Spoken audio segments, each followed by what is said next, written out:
थोड़ा सा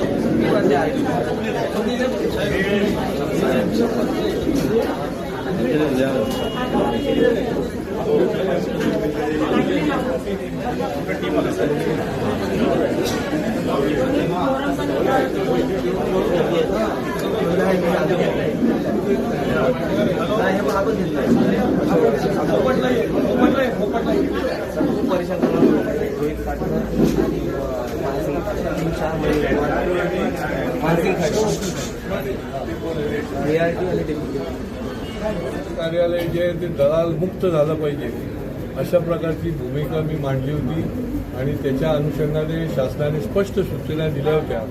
तर आरटीओच्या कार्यालयामध्ये देखील माझ्याकडे लेखी त्यांनी दिलेलं आहे की पैसे घेतल्याशिवाय काहीच काम करत नाहीत, लाच घेतल्याशिवाय आणि नावानिशी दिलेली आहे.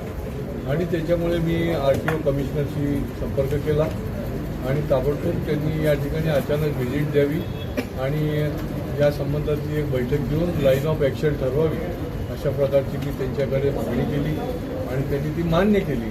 पुढच्या आठवड्यातच ते या ठिकाणी येऊन आपल्याला या संबंधातली बैठक घेऊन, खरं म्हणजे ही ऑफिसेस जी आहेत ती ऑनलाईन पाहिजेत, फेसलेस पाहिजेत.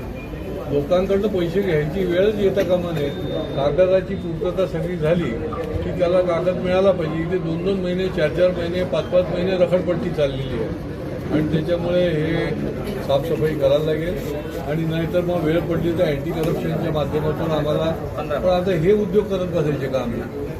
अँटी करप्शनच्या माध्यमातून आम्हाला अशा प्रकारची जी भ्रष्टाचारी लाचखोर अधिकारी आहेत किंवा लाचखोर कर्मचारी आहेत त्यांना धडा शिकवायला लागेल.